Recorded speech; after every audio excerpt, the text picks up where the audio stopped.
우리는 바울이 예루살렘에서 예수 그리스도의 십자가 또 부활에 관한 소망에 관하여 유대인들에게 증언하는 장면을 살펴보고 있습니다.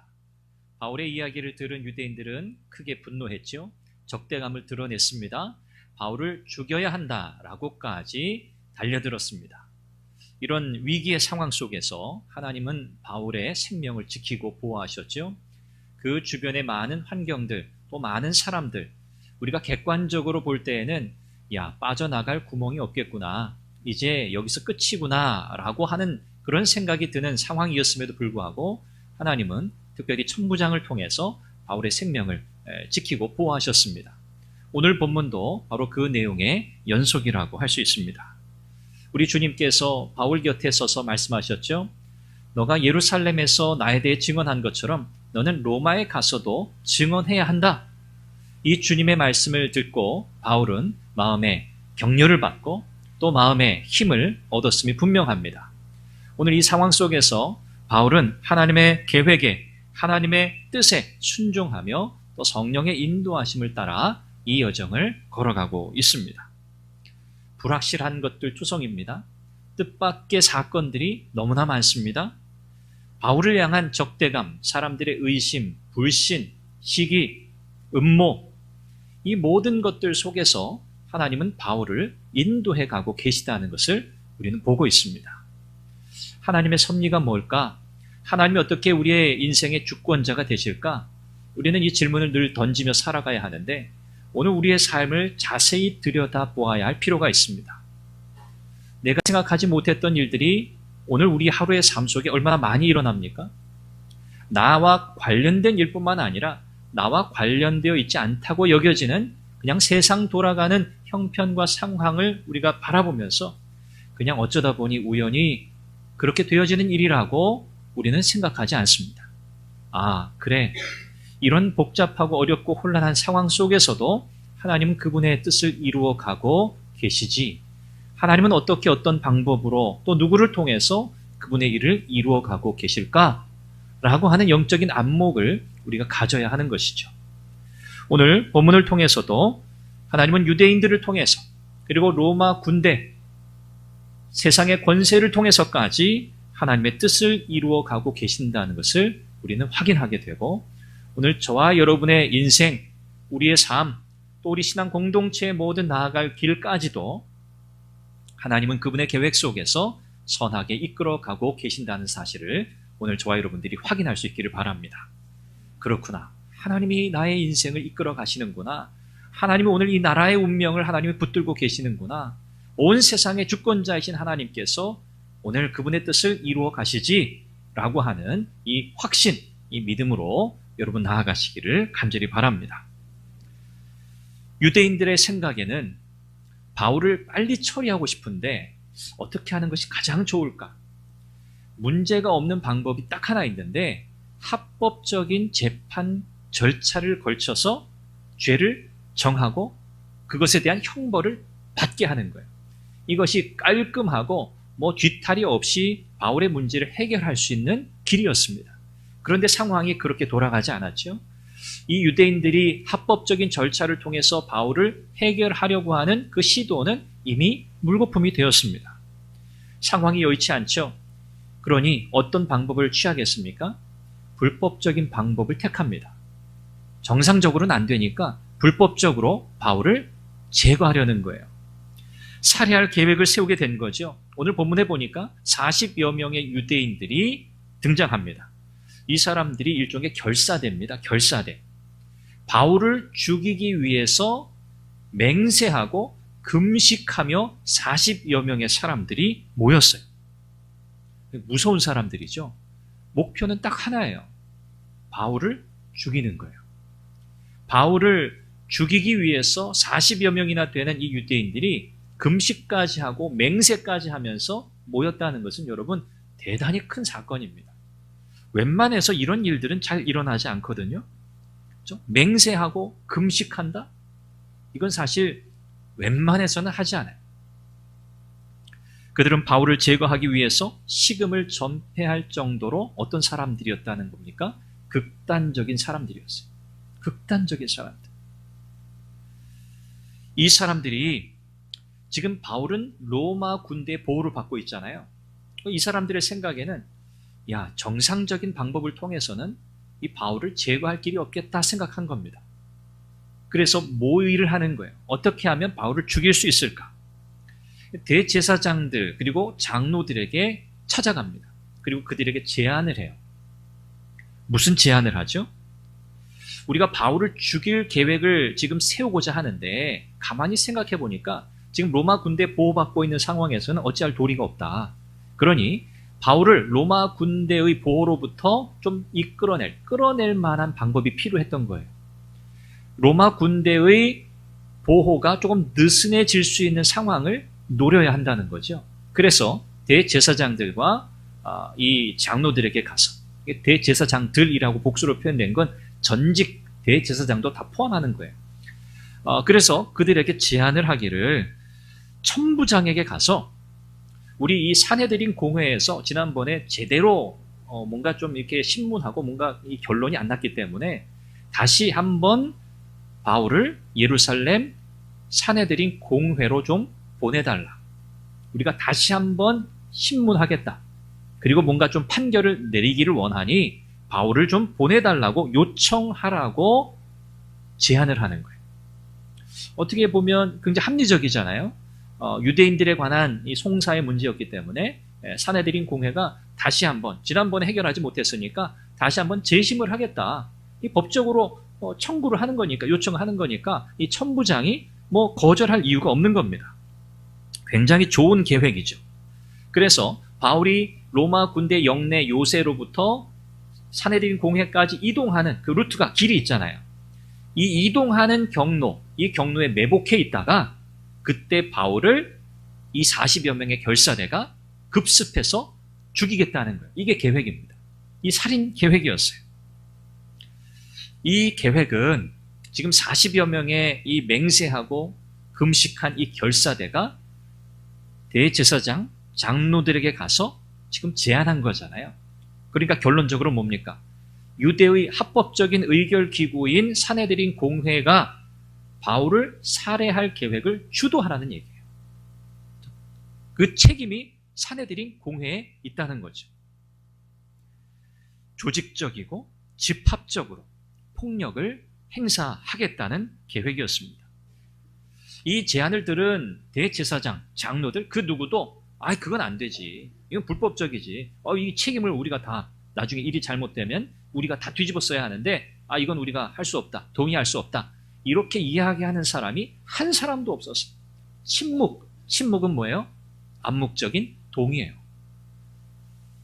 이 살인 계획이 이렇게 실행에 옮겨지게 됩니다. 이 사람들은요, 대단히 불법적인 행위를 하고 있음에도 불구하고 그들의 마음속에는 이 불법을 넘어서는 이런 불법도 뭐 필요하다면 할 수 있다고 생각하는 그런 사람들이었던 거죠. 종교적인 열광주의자들이었습니다. 그들은 나름 유대인이라고 하는 자부심, 정통성, 자기의 전통에 대한 유대인이라고 하는 혈통적인 이 긍지, 자부심, 이런 것들이 대단했을 겁니다. 스스로는 하나님을 위한 일이다, 율법을 수호하기 위한 일이다 라고 그들은 정당화하면서 단호하게 결의했을 거예요.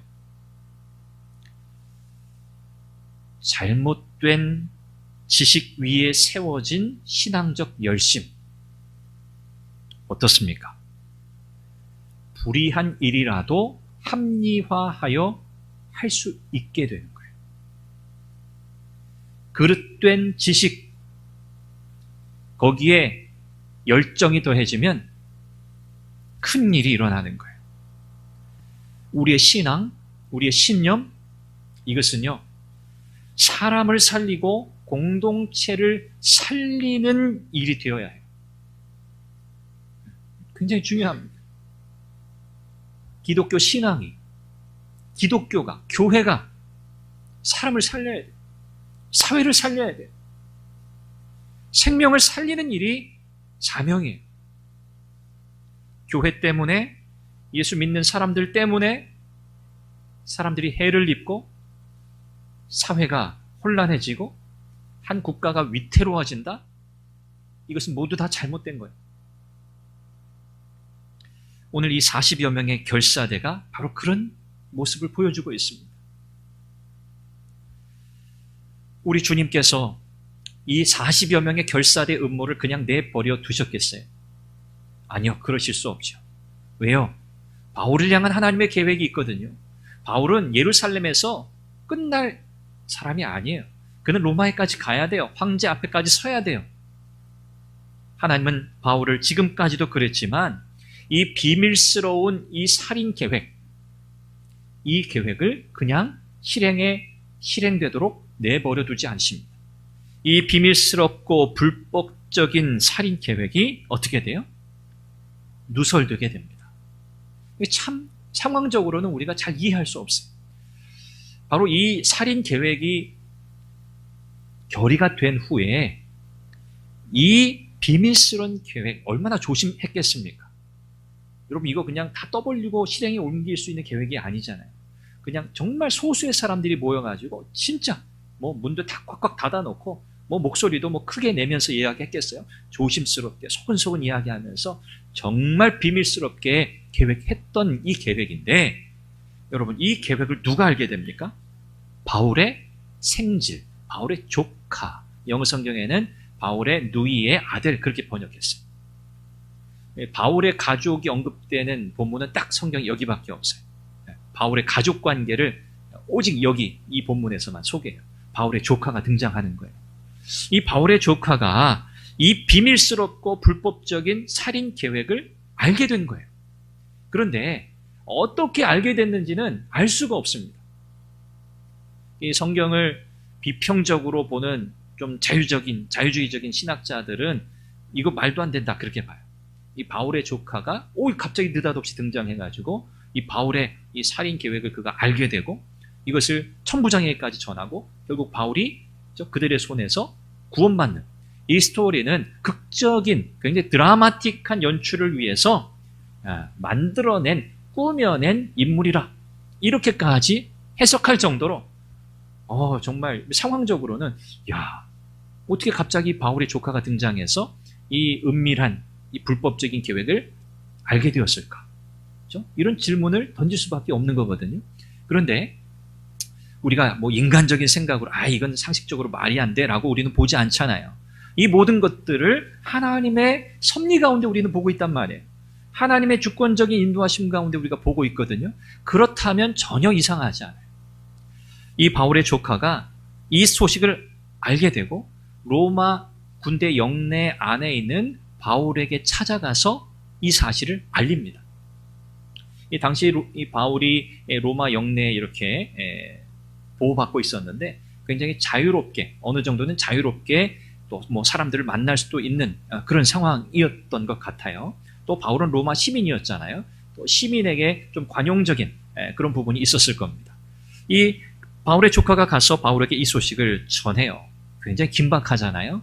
바울이 이 소식을 백부장을 불러서 백부장에게 부탁을 합니다.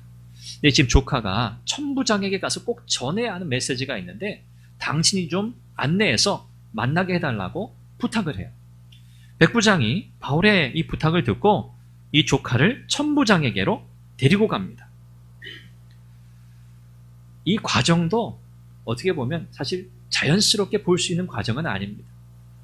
이 바울의 지금 현 상황을 생각해 본다면 바울에게 뭔가 조금 이렇게 배려가 있다 해도 뭐 미결수 신분이거든요, 사실. 미결수.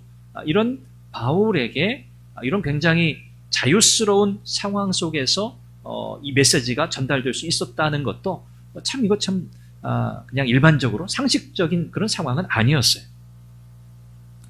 천부장에게 가서 이 조카가 이야기를 합니다. 여차여차 지금 바울을 사내들인 공회에서 재심하겠다고 당신에게 요청하려고 합니다. 그런데 사실 이것은 바울을 급습해서 호송 중에 죽이려는 살인 계획입니다. 이 이야기를 천부장이 아주 경청해서 들어요. 손을 잡고 데리고 가서 성경 그렇게 표현했어요. 그의 손을 잡고 은밀한 장소로 데려간 거죠. 다른 사람들이 듣지 못하도록. 천부장이 이 바울의 조카의 이야기를 다 듣고 나서, 야, 너 이 이야기 나한테 했다고 아무한테도 하면 안 돼? 단속시킨 다음에 어떻게 그 이후에 어떤 행동을 합니까? 밤 9시, 오늘 성경에는 제 3시 그랬어요. 성경에 나오는, 신약에 나오는 시간에 6을 더하시면 돼요. 그러면 이제 오늘 우리의 시간이 3시, 6을 더하니까 9시잖아요. 대략 9시에서 10시경 그 사이가 될 거예요. 이 천부장이 바울을 호송하는 명령을 내요. 바울을 옮겨가야겠다. 더 안전한 곳으로. 그래서 벨릭스 총독에게 보내기로 결정한 거예요. 총독에게. 이 천부장이 바울을 호송하는데요. 여러분, 이 호송하는 지금 이 장면이 정말 놀라운 장면이에요. 야, 하나님이 바울을 이렇게 보호하고 계시는구나. 그러니까 놀라게 돼요. 바울 호송작전, 긴급 호송작전, 그렇게 우리가 부를 수 있을 것 같아요. 바울 긴급 호송작전에 투입된 로마 군사의 숫자가 몇 명입니까? 470명이에요. 470명. 지금 우리 아무도 안 놀래는데 470명은 당시 천부장이 거느리고 있었던 당시 예루살렘 수비대 역할을 하던 그 군사의 거의 절반이에요. 절반. 예루살렘의 치안을 담당하는 자기 휘하의 군대의 절반을 뚝 떼어가지고 바울을 벨릭스 총독에게 가는 호송 인원으로 불러낸 거예요. 여러분, 이것은 대단한 일입니다.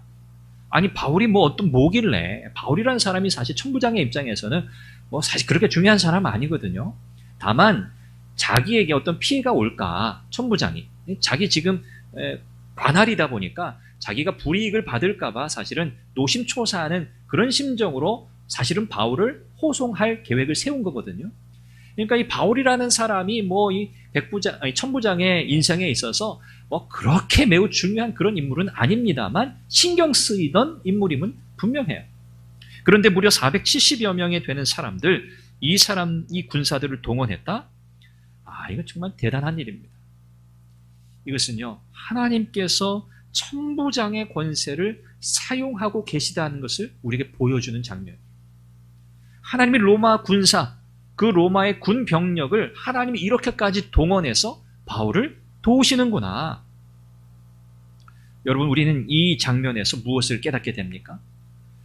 우리 주님께서는 그분이 쓰시고자 하는 그 사람은 누구든지 어떤 이유든 상관없이 복음을 위한 도구로 사용하신다는 사실이에요. 이거 너무너무 중요한 관점이에요. 우리 주님께는 불가능이 없거든요. 복음을 위해서라면, 하나님의 계획, 하나님의 뜻을 이루는 일을 위해서라면, 또 그 뜻을 위해서 하나님이 불러 세우신 사람이라면 하나님은 그 사람을 지키고 보호하시고 복음의 사명을 감당하도록 하시기 위해서 하나님은 세상의 권세, 하나님께는 이건 아무것도 아니에요. 세상의 권세, 세상의 권력, 이건 아무것도 아니에요. 심지어는 바울을 죽이고자 살인을 계획하고 불법적인 일을 실행하려고 하는 이 40여 명의 유대인 결사대까지도 사실은 하나님께서 사용하고 계시는 거예요. 결론적으로는 이 40여 명의 결사대는 어떤 수단으로 사용됩니까? 바울이 로마로 가도록 돕는 역할을 하고 있는 거예요. 그렇잖아요. 만약에 이 40여 명의 이 살인 계획이 들통나지 않았더라면, 그들이 그런 계획을 세우지도 않았고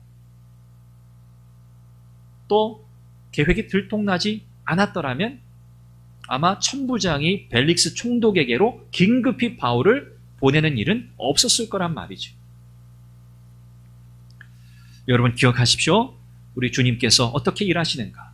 하나님이 어떻게 하나님의 사람들을 보호하시는가? 하나님은 지금도 저와 여러분들을 그렇게 보호하시고 지키시고 인도하시는 줄로 믿습니다. 왜요? 하나님께서 우리를 부르셨고 그분의 사명을 우리에게 맡기셨거든요. 바울에게 맡기신 그 사명, 복음의 증인되는 사명, 상황은 다르지만 똑같아요.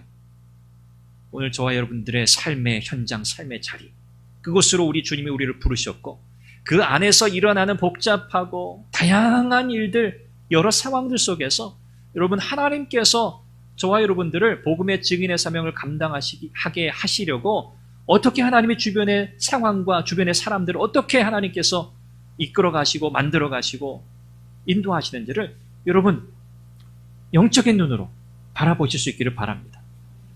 그냥 되는 일은 없어요. 그냥 어쩌다 보니 되는 일은 없습니다. 바울 한 사람을 호송하기 위해서 동원된 군인 470명, 보병 2부대, 기병 1부대, 창병 2부대, 총 5부대. 부대로만 따지면 5부대의 470여 명 군인이 동원됐어요. 게다가 바울은요, 또 어떻게 이동합니까? 걸어가는 게 아니에요. 바울은 말을 타고 이동합니다. 말을 타고 이동해요. 여러분, 이 장면을 한번 다른 관점에서 생각해 보세요. 바울은 지금 미결수의 신분입니다. 죄수의 신분이에요. 미결수의 신분인데 지금 바울이 이동하는 장면은 죄인의 모습이 아닙니다. 바울이 이동하고 있는 이 모습은 마치 무엇과 같습니까? 왕의 행차와 같습니다. 왕의 행차와 같아요. 정예 부대의 호위를 받으면서 말을 타고 앞, 뒤로, 좌우로 이 군사들이 호위하면서 보호하면서 행차하는 왕의 모습과 같아요. 놀랍죠? 천부장이 총독 벨릭스에게 편지를 한 편 써가지고 같이 보냅니다. 이게 굉장히 정치적인 편지죠. 굉장히 정치적인. 자기가 살아야 되니까. 마치 자기가 로마 시민을 유대인들의 폭력으로부터 구해낸 것처럼 그렇게 편지를 써서 보내죠. 잘 포장한 거예요. 또 유대인들의 재판 이야기도 해요. 그들의 재판을 보니까 이 바울이라고 하는 이 사람은 아무런 죄가 없습니다. 그러니 이 사람은 정당한 재판을 받아야 됩니다. 그래서 내가 총독께로 보냅니다. 라고 편지를 써서 보내는 거예요. 천부장은 말씀드린 것처럼 바울을 위하는 사람도 아닙니다. 또 뭐 유대인들을 위하는 사람도 아니에요. 그 누구의 편도 사실은 아니에요. 그런 이 천부장이었지만 하나님은 이런 사람들을 통해서도 그분의 일을 이루어 가신다는 것을 보게 돼요.